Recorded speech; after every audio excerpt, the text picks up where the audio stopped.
This channel does not promote any violent, harmful, or illegal activities. All content provided by this channel is meant for an educational purpose only.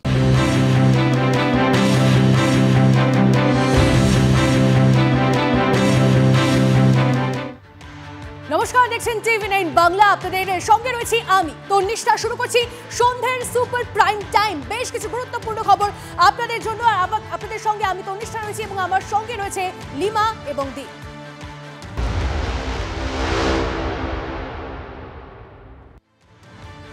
দেখুন, মেরুকরণের রাজনীতিতে দুই ফুলের অস্ত্র সেই মনীষী। ভোটমুখী বাংলায় এবার মনীষীদের নিয়ে জোর টানাটানি।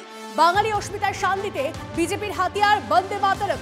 অন্যদিকে স্কুলে স্কুলে রাজ্যসঙ্গীত হিসেবে বাংলার মাটি বাংলার জল গাওয়ার নির্দেশিকা রাজ্যে। 26-এর আগে রাজনীতির ফায়দা তুলতেই বঙ্কিম রবীন্দ্রনাথকে আঁকড়ে ধরা।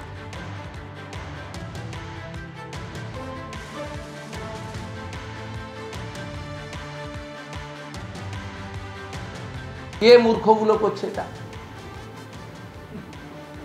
আপনি ইতিহাস পড়তে বলুন এই মূর্খদের। এরা বাংলাটা পড়তে তো জানে। যদি এখন উর্দু পড়া অভ্যাস করেছে আলাদা কথা। যদি বাংলা পড়তে জানে তাহলে 1875 সালে ঋষি বঙ্কিমচন্দ্র বন্দে মাতরম সৃষ্টি করেছিলেন আনন্দমঠ তার সাহিত্যের একটি অংশের কবিতাতে। এবং এটা জনপ্রিয় করলেন কে? বিশ্বকবি রবীন্দ্রনাথ ঠাকুর। কবে? 1896 সালে সুর দিয়েছেন তিনি। 1950 সালে বাবু রাজেন্দ্র প্রসাদ ভারতবর্ষের প্রথম রাষ্ট্রপতি এটাকে জাতীয় গীত হিসেবে মর্যাদা দিয়েছেন। এদের ইতিহাস পড়তে বলুন। কো রিলেটেড ঋষি বঙ্কিমচন্দ্র আর রবীন্দ্রনাথ ঠাকুর কো রিলেটেড।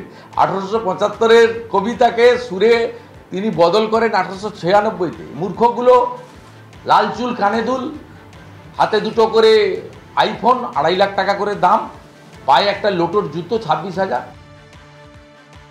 রাজনৈতিক দল ভারতীয় জনতা পার্টি তারা কিন্তু দেশে এমন একটা ন্যারেটিভ তৈরি করছে যেখানে বিভাজনেরই কথা আসে। তারা কি বাংলার নির্বাচনকে রেখে সামনে মনে করছেন যে বন্দে মাতরম 150 বছর আমরা পালন করব? এই গন্ধটাই সকলেই পাচ্ছেন। নাহলে এই সময় কবিগুরু রবীন্দ্রনাথ ঠাকুর আর সে আমার জাতীয় সঙ্গীতকে অপমান করবেন কেন? এবার আপনি দেশের মনীষীদের মধ্যেও তাদেরকে একটা তর্কের মুখে ফেলে দিচ্ছেন। অত্যন্ত অন্যায়। দেখুন, ভোটমুখী বাংলা এখন বন্দে মাতরমের এই 150 বর্ষে তুঙ্গে রাজনীতি যা চলছে। আপনাদেরকে জানিয়ে রাখি, ব্রাত্য বসুকে তাকে কমিউনিস্ট বলে তো শুভেন্দু অধিকারী। ব্রাত্য বসু কমিউনিস্ট, কোনো দিন বন্দে মাতরমকে স্বীকৃতি দেননি। ওনার মানসিকতা চীনের আক্রমণ বিরোধী দলনেতা। নিজেই তো কমিউনিস্ট, কোনদিন বন্দে মাতরমকে স্বীকৃতি দেননি। জাতীয় সঙ্গীত কতবার গিয়েছেন? একবার তো কে আন্দোলনে। বাদ তো তুমি গাও তো, ধরো তো। তারপরে তো অবস্থাটা কি হয়েছিল আপনারা দেখেছেন। যদি হেডকোয়ার্টার চীনে হয় তাহলে তো ঋষি বঙ্কিমচন্দ্র আর বন্দে মাতরম কি স্বাভাবিক। অতএব যে যার নিজের নাম পরিবর্তন করে ব্রাত্যর জায়গায় ভৃত্য বোস হয়ে গেছেন, তার সম্পর্কে খরচ না করাই ভালো। আর এই নিয়ে পাল্টা ব্রাত্য বসু তিনি কি বলছেন? বঙ্কিমচন্দ্র নিয়ে তর্কের আয়োজন করুন, তাতেই প্রমাণ হয়ে যাবে যে আমি ওনাকে শ্রদ্ধা করি কি করি না। উনিও একটা একাডেমিক পরিসরে আমাকে ডাকুন বা একটা ব্যবস্থা করুন, বা পলিটিক্যাল পরিসরেই ডাকুন, সেখানে বঙ্কিম নিয়ে একটা তর্ক, তাহলে প্রমাণিত হয়ে যাবে আমি বঙ্কিমচন্দ্রকে শ্রদ্ধা করি কি করি না। বিজেপি বঙ্কিমচন্দ্র এবং রবীন্দ্রনাথের মধ্যে বাঁধিয়ে দিতে চাইছে, দুটো বাঙালির মধ্যে বিভাজন করতে চাইছে। আমি জানি না আমাকে কেন এইভাবে দাগিয়ে দেওয়া হয়। সংসদীয় পরিসরে আমি তৃণমূল কংগ্রেসই করেছি প্রথম থেকে, এখন অব্দি তো দল বদল করিনি। তাহলে আমাকে নকশাল বা কমিউনিস্ট বললে ওনার কি সুবিধা হয় সেটা ওনাকেই জিজ্ঞেস করুন। বসিরহাটের ছবি আপনাদেরকে দেখাবো। সেখানে দিকে দিকে পোস্টার পড়েছে। এই পোস্টার কিসের জানেন? অনুপ্রবেশকারী বাংলাদেশি রোহিঙ্গা মুসলিম যারা রয়েছেন তাদের জন্য, তাদেরকে ভারত ছাড়ার জন্য এই পোস্টার দেওয়া হয়েছে। ছবিটা আপনাদের দেখাচ্ছি। সনাতনী যোদ্ধার নামে বসিরহাট জুড়ে পোস্টার পড়েছে। বিভ্রান্তি ও আতঙ্ক তৈরি হচ্ছে দাবি স্থানীয়দের। পোস্টার বিতর্কে তুঙ্গে তৃণমূল বিজেপি তরজা। পোস্টারগুলো মারা হয়েছে এই অবৈধ অনুপ্রবেশকারী বাংলাদেশি রোহিঙ্গা মুসলিমদের নিয়ে। এটা চাই এলাকা যেভাবে মানুষের মনে বিভ্রান্তি ছড়াচ্ছে, অশান্তি ছড়াচ্ছে, সেটা থেকে প্রশাসনের দিকে নজর দিতে বলবো। যে সমস্ত পোস্টারগুলো মারা হয়েছে এই অবৈধ অনুপ্রবেশকারী সনাতনী বাঙালিদের যা বক্তব্য তাকে আমরা সমর্থন করি। তৃণমূল কংগ্রেস একবারও বলেনি যে কোনো অবৈধ বাংলাদেশি রোহিঙ্গা পশ্চিমবাংলায় থাকতে পারবে না। তাদের সমর্থন আছে, কারণ তাদের ভোট ব্যাংক।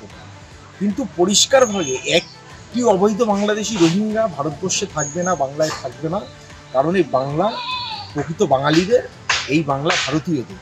এখানে দাঁড়িয়ে কোনো কারণে জিহাদি, জামাত, বাংলাদেশিদের উগ্রপন্থীর একটিও মানুষ থাকবে না। আগামী দিন বসিরহাট পরিষ্কার হবে, আগামী দিন বসিরহাট স্বচ্ছ থাকবে।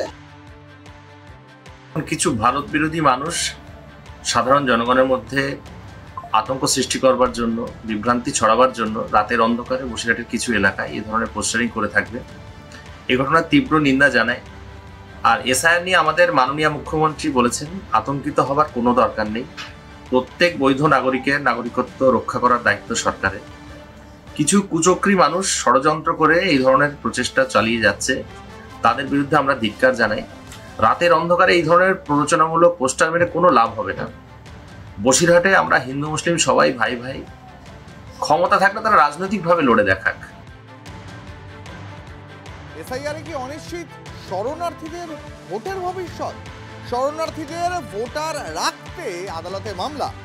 2019-এ পাস সিএএ, তিনি এখনো নাগরিক নন অনেক শরণার্থী। অবিলম্বে সিএএ জট কাটাতে হস্তক্ষেপ হাইকোর্টে একটি এনজিওর। আদালতের হস্তক্ষেপ দাবি আত্মদ্বীপ নামে সংস্থার। কেন্দ্র এবং নির্বাচন কমিশনের বিরুদ্ধে নিষ্ক্রিয়তার অভিযোগে মামলা। সিএএ আবেদনের রসিদ এসআইআরে গণ্য করার আর্জি। গভীর সাংবিধানিক সংকট তৈরি হয়েছে বলে দাবি। বিরাট এক মানবিক সংকট বলেও দাবি আত্মদ্বীপে। লক্ষ লক্ষ শরণার্থী সংকটে পড়েছে বলে আদালতে অভিযোগ। সিএএ-তে নাগরিকত্ব দিতে দেরি হচ্ছে, সিএএ আবেদনের রসিদ মান্যতা পাচ্ছে না। অভিযোগ আত্মদ্বীপের কর্ণধার প্রসূন মৈত্র। লক্ষ লক্ষ শরণার্থীর ভোটাধিকার রক্ষার আর্জি আদালতে। সিএএ-তে আবেদন করলেই ভোটার তালিকায় নাম রাখার আর্জি। সেখানে আমি যখন সিএ রুল ফলো করছি, আমরা দেখতে পাচ্ছি যে তারা বলছেন এই নাগরিকত্ব দেওয়ার জন্য রুল 12 অফ অ্যাক্ট 2009-কে তারা ফলো করবেন। কি বলা হচ্ছে সেখানে? সেখানে বলা হচ্ছে 60 দিনের মধ্যে ডিএলসি কে সিদ্ধান্ত নিতে হবে, তারপরে যে এক্সিকিউটিভ কমিটিটাকে 30 দিনের মধ্যে সিদ্ধান্ত নিতে হবে। কিন্তু আমার কাছে, আমি আবার স্পষ্ট করে বলছি, আমার কাছে ডকুমেন্ট রয়েছে যেখানে 6 মাস, এমনকি 11 মাসেরও ডকুমেন্ট রয়েছে যেখানে হিয়ারিং হওয়ার পরও তারা ডকুমেন্ট পাচ্ছে। তো আমরা যখন সিদ্ধান্ত নিচ্ছি যে আমরা প্রতিবেশী দেশে ধর্মীয় কারণে নির্যাতিতদের বা সংখ্যালঘুদের নাগরিকত্ব দেব, সেখানে তাদেরকে কি আমরা এই মান্যতা দিতে পারি না? সেটা মামলাকারী যারা করেছে তারা বলতে পারবেন কি বিষয় আছে। তবে এটা ঠিক, যারা সিএতে অ্যাপ্লাই করেছেন তারা বাংলাদেশি শরণার্থী। তাদের বর্তমান আইন অনুসারে একবার চলে আসার পর আপনি ফেরতও পাঠাতে পারবেন। তো তাদেরকে তো আজ না হয় কাল নাগরিকত্ব দিতে হবে। আর নাগরিকত্ব দিলে পরে আপনাকে তো তাকে ভোটাধিকার দিতেই হবে। তো সেই জন্য তাদের ভোটাধিকার যেন খর্ব না হয়, তার জন্য ভারতীয় জনতা পার্টি মনে করে যে বিষয়টিকে সহানুভূতির সাথে দেখা উচিত। কারণ আছে তো, সিএ এই যে বারবার করে বলা হচ্ছে সিএতে আবেদন করলেই আপনার ভোটার লিস্টে নাম উঠে যাবে, এটা তো পুরোপুরি মিথ্যা কথা। হাইকোর্ট তো এরকম কোনো নির্দেশ দেয়নি। উল্টে সিএতে আবেদন করার অর্থই হলো আপনি নিজে স্বীকার করে নিলেন যে আপনি ভারতবর্ষের নাগরিকই নন। যেই মুহূর্তে আপনি ভারতবর্ষের নাগরিক নন এই ফর্মে ঘোষণা করলেন, সাথে সাথে আপনার ডিভোটার হয়ে যাবেন, আপনার আধার কার্ড ডিঅ্যাক্টিভেট হবে। আধার ডিঅ্যাক্টিভেট হওয়া মানে আপনার ব্যাংকের ট্রানজ্যাকশন পর্যন্ত আপনি করতে পারবেন না। আপনার জায়গা হবে কোথায়? ওরা বলছে বাংলাদেশে পাঠাবো না, কিন্তু আপনার জায়গা হবে কোথায়? আপনি তো ডিভোটার, তার মানে ডিটেনশন ক্যাম্প। ঠিক আসামের বাঙালির সাথে যেটা করেছে, এপার বাংলাও বিজেপি বাঙালিকে ডিটেনশন ক্যাম্পে পাঠাতে চায়। এটা বুঝতে পেরেছে বলেই মতুয়ারাও আজ প্রতিবাদী। আমরা আগে আপনাদেরকে দেখিয়েছিলাম যে এসআইআর এর কাজে অনিয়ম হয় অ্যাকশনে কমিশন, আর এবার 8 জন বিএলওকে তাদেরকে এসআইআর এর কাজে অনিয়ম হওয়ার জন্য শোকজ করা হয়েছে বলে খবর পাওয়া যাচ্ছে। বাড়ি বাড়ি না গিয়ে স্কুল পার্টি অফিসে বসে ফর্ম বিলের অভিযোগ আগে এসেছিল, আর এবার শোকজ করা হচ্ছে কমিশনের তরফ থেকে। জানবো আমাদের প্রতিনিধি সিজার আমাদের সঙ্গে রয়েছে। সিজার, ঠিক কি ব্যবস্থা নেওয়া হচ্ছে বিএলওদের ব্যবহারে, এই বিএলওদের কাজে? দেখো, এসআইআর এর কাজ অর্থাৎ এনুমারেশন ফর্ম বিলির কাজ শুরু হওয়ার পর থেকেই রাজ্যের বিভিন্ন প্রান্ত থেকে এই অভিযোগ আসছিল যে বিএলওরা নিয়ম অনুসারে বাড়ি বাড়ি না গিয়ে কোনো নির্দিষ্ট জায়গা থেকে কখনো অঙ্গনওয়াড়ি কেন্দ্র, কখনো ক্লাব ঘর, কখনো স্কুল থেকে তারা ফর্ম বিলি করছে, অর্থাৎ তারা নিয়ম মানছে না। এই বিষয়টা প্রকাশ্যে আসার পরেই কিন্তু একটা হুঁশিয়ারি দিয়েছিল সিইও দপ্তর যে এই ধরনের ঘটনা ঘটলে, নিয়ম না মানলে তাহলে কিন্তু কড়া পদক্ষেপ করা হবে। তারপরেও কিন্তু সেই ধারাটা অব্যাহত রয়েছে এবং তারপরেই কিন্তু কমিশনের পক্ষ থেকে 8 জন বিএলও, তার মধ্যে কুচবিহার, উত্তর 24 পরগনা সহ একাধিক জেলার 8 জন বিএলও তাদেরকে ইতিমধ্যেই শোকজ করা হয়েছে, অর্থাৎ শাস্তিমূলক পদক্ষেপ প্রথম ধাপে করা হলো। তাদের কারণ দর্শাতে বলা হয়েছে যে কেন তারা বাড়ি বাড়ি যাননি, তারা কমিশনের নিয়ম মানেননি, এবং যেটা মনে করা হচ্ছে ভবিষ্যতে আরো কোনো কড়া পদক্ষেপ নিতে পারে কমিশন, কারণ তারা ইতিমধ্যেই ভিডিও ফুটেজ সংগ্রহ করেছেন এই গোটা ঘটনার বা এই অনিয়মের। ধন্যবাদ। আর এবার যে খবরে নজর রাখবো, সোমবার উত্তরবঙ্গে সফরে যাচ্ছেন মুখ্যমন্ত্রী মমতা বন্দ্যোপাধ্যায়। 3 দিনের জন্য উত্তরবঙ্গ সফরে যাচ্ছেন মুখ্যমন্ত্রী মমতা বন্দ্যোপাধ্যায়। কি করবেন তিনি, কি প্রকল্পের উদ্বোধন করবেন বা কি কর্মসূচি রয়েছে তার জানবো। আমাদের সঙ্গে আমাদের প্রতিনিধি সৌরভ গুহ রয়েছেন এই মুহূর্তে। আমি সরাসরি সৌরভের কাছে একবার জানতে চাইবো, সৌরভ, মমতা বন্দ্যোপাধ্যায় এই দুর্যোগ পরবর্তী উত্তরবঙ্গে আবারও যাচ্ছেন, কি কর্মসূচি রয়েছে তার? দেখো, দুর্যোগ পর্ব পেরিয়ে আবারও উত্তরবঙ্গের পথে মমতা বন্দ্যোপাধ্যায়। সোমবার দিন তিনি সেখানে উড়ে যাবেন। 2 দিনের কর্মসূচি রয়েছে, সোম মঙ্গল, এবং সবথেকে বড় কথা সরকারি বিভিন্ন পরিষেবা প্রদানকারী অনুষ্ঠান রয়েছে, পরিষেবা প্রদানের অনুষ্ঠান রয়েছে। তার মধ্যে একটা খুব তাৎপর্যপূর্ণ যেটা পাওয়া যাচ্ছে খবর, যে ডুয়ার্সের ছাত্রছাত্রীদের একটি বিশেষ উপহার দিতে চলেছে রাজ্য সরকার। সেখানে ফ্রি বাস সার্ভিস চালু করতে চলেছে রাজ্য সরকার। দেখো, সামগ্রিকভাবে মমতা বন্দ্যোপাধ্যায়ের যে স্টাইল অফ অপারেশন, সেই জায়গা থেকে দেখা যায় যে নির্বাচনের আগে, ভোটযুদ্ধে নামার আগে তিনি কিন্তু পরিষেবাটাকে হাতিয়ার করেন এবং মানুষের কাছে পৌঁছে যান। সেক্ষেত্রে সৌরভ, অনেক ধন্যবাদ তোমাকে। নজর রাখ। মুখ্যমন্ত্রী বিগত 11 বছরে যতবার উত্তরবঙ্গে গেছেন, 34 বছরে সিপিএম এর কোনো মুখ্যমন্ত্রী তার 5 ভাগের 1 ভাগও যাননি। মুখ্যমন্ত্রী যতবার গেছেন, leader of opposition Suvendu Adhikari তার অর্ধেকবারও যাননি। মুখ্যমন্ত্রীকে দেখাতে হয় না, কারণ মুখ্যমন্ত্রী উত্তরবঙ্গ আর দক্ষিণবঙ্গের মধ্যে কোনো বিভাজন করেননি। মুখ্যমন্ত্রী উত্তরকন্যায় গোটা ক্যাবিনেটকে তুলে নিয়ে গেছেন। মুখ্যমন্ত্রীকে আলাদা করে প্রমাণ করতে হয়নি যে তিনি উত্তরবঙ্গকে ভালোবাসেন, কারণ মুখ্যমন্ত্রী হৃদয় থেকে উত্তরবঙ্গকে গ্রহণ করেছেন, উত্তরবঙ্গের মানুষও মুখ্যমন্ত্রীকে গ্রহণ করেছেন। উত্তরবঙ্গে যখন তাপপ্রবাহ চলে তখন উত্তরবঙ্গে স্কুল খোলা থাকে। ক্লাস করতে গিয়ে মারা গেছে 2 বছর আগে এই ঘটনা ঘটেছে। আর যখন কালীঘাটে গরম পড়ছে তখন মুখ্যমন্ত্রী ঘোষণা করে দেন যে স্কুল বন্ধ, উত্তরবঙ্গে স্কুল বন্ধ হয়ে যায়। সুতরাং উত্তর বাংলাকে উনি বঞ্চনা করেছেন। ওই একটা বানিয়েছিলেন উত্তরকন্যা। এখন উত্তরকন্যাটা কি, সরকারি অফিসাররা যখন ওই পরিবার নিয়ে যখন দার্জিলিংয়ে, মিরিকে, কার্সিয়াংয়ে বেড়াতে যায়, তখন ওই শিলিগুড়িতে নেবে প্লেন থেকে কি ট্রেন থেকে, ওই 1 রাত 2 রাত থাকার জন্য, বউ বাচ্চা নিয়ে ফুর্তি করার জন্য বিনা পয়সার গেস্ট হাউস হচ্ছে উত্তরকন্যা। এই করে রেখে দিয়েছেন, নতুন কোনো ডেভেলপমেন্ট করেননি। এখন মাঝে মধ্যে এরকমই বন্যা হয়ে গেল, সব হয়ে গেল, মাঝে মধ্যে বেড়াতে যান। আজকে রিটার সংবর্ধনা অনুষ্ঠানে সৌরভের হয়ে ব্যাটিং করতে দেখা গেল মমতা বন্দ্যোপাধ্যায়কে। তিনি কি বললেন? মমতা বন্দ্যোপাধ্যায় বললেন সৌরভের আইসিসি প্রেসিডেন্ট হওয়ার কথা, আর তিনি চাইছেন যে কোনো একদিন এই স্বপ্ন পূরণ হবে। সৌরভের আইসিসি প্রেসিডেন্ট হওয়া নিয়ে ঠিক কি বললেন শুনব।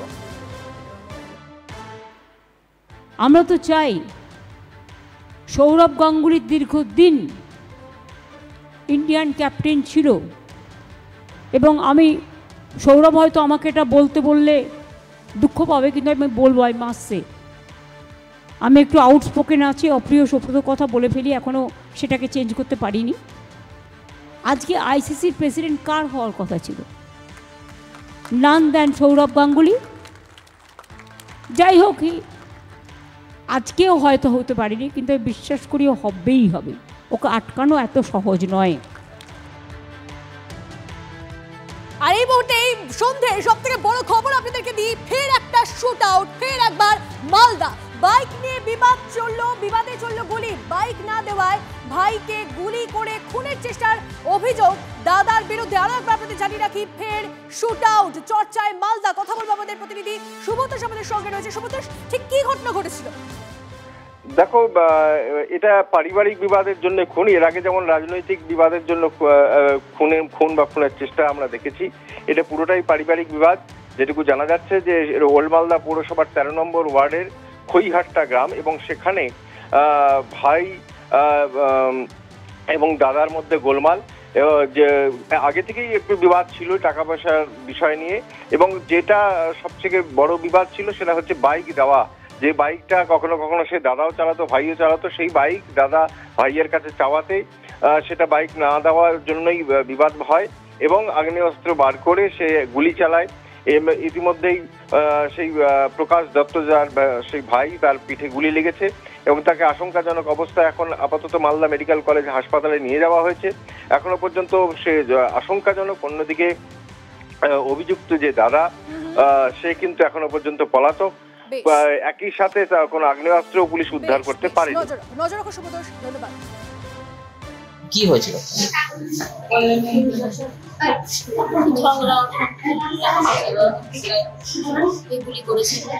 কে গুলি করেছে? কেন করলো?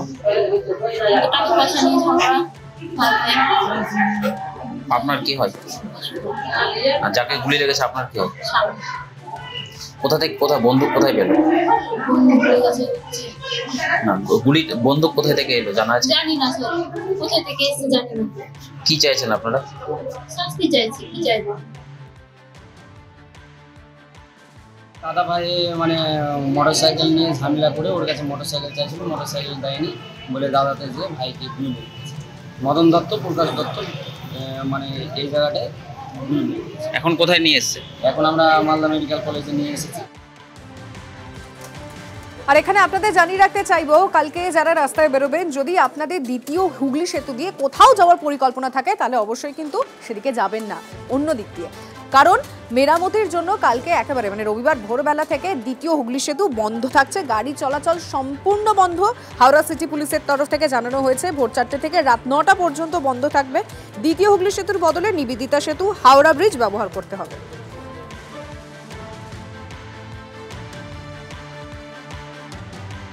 আর এবার যে খবরের দিকে নজর রাখবো, রাজারহাটে বাস দুর্ঘটনার জেরে তড়িঘড়ি বন্ধ করা হলো রামকৃষ্ণ সেতুর উপর দিয়ে যান চলাচল। আগামী 3 দিন রামকৃষ্ণ সেতুর উপর দিয়ে কোনো রকম যান চলাচল করা যাবে না। আরামবাগের ভগ্ন রামকৃষ্ণ সেতুর উপর দিয়ে যান চলাচল পুরোপুরি বন্ধ থাকবে আগামী 3 দিন, যার ফলে গন্তব্যে পৌঁছতে যাত্রীদের ভারী মাল নিয়ে অনেকটা রাস্তা হেঁটে যেতে হচ্ছে, প্রায় 3 কিলোমিটার। আর এতেই ক্ষোভ উগরে দিচ্ছেন যাত্রীরা। হেঁটে হেঁটে যাচ্ছি আর যানবাহন সব বন্ধ, গাড়ি ব্রিজের কাজের জন্য। গতকালই কলকাতার রাজারহাটে রেলিং ভেঙে বাস পড়েছিল খালে, আর তারপরই তড়িঘড়ি প্রশাসনিক বৈঠক করে আরামবাগ রামকৃষ্ণ সেতুর ওপর দিয়ে যান চলাচল বন্ধ করে দিয়েছে প্রশাসন। 3 দিন যান চলাচল বন্ধ থাকবে এমনই নোটিশ দেওয়া হয়েছে। আর এখানেই 9ই আগস্ট এই ব্রিজের একাংশ ভেঙে পড়েছিল, তারপর কংক্রিটের গার্ডওয়াল সরিয়ে দেওয়া হয়েছে লোহার গার্ডওয়াল, অর্থাৎ এই রেলিং দেওয়া হয়েছে। আর এলাকার মানুষজন প্রশ্ন তুলেছে কেন প্রশাসন বারবার গাড়ি বন্ধ করছে, যেখানে রামকৃষ্ণ সেতুর দুটো সাইডে লাগিয়ে দেওয়া হয়েছে অত্যন্ত দুর্বল সেতু, আর সেখানে কেন নতুন সেতু এখনো তৈরি হলো না, কেন তার কাজ শুরু হলো না, কেন এই ভগ্ন সেতুর উপর দিয়ে প্রাণের ঝুঁকি নিয়ে মানুষজনকে যেতে হবে, কেন বারবার যাত্রীবাহী বাস বন্ধ হয়ে যাবে। অনেকগুলি প্রশ্ন তুলেছে এলাকার মানুষজন। প্রশাসন মুখ লুকিয়ে আছে, কোনো উত্তর দিচ্ছে না কোনো আধিকারিকই। আরামবাগ থেকে ক্যামেরা মধুসূদনদের সঙ্গে তন্ময় বৈরাগী, TV9 বাংলা। বেপরোয়া গতির বাইক, আর সেই বাইকে এক ব্যক্তির মৃত্যুতে বাদুড়িয়া অগ্নিগর্ভ, টায়ার জ্বালিয়ে রাস্তায় বিক্ষোভ করা হলো। ছবি দেখাচ্ছি আপনাদেরকে।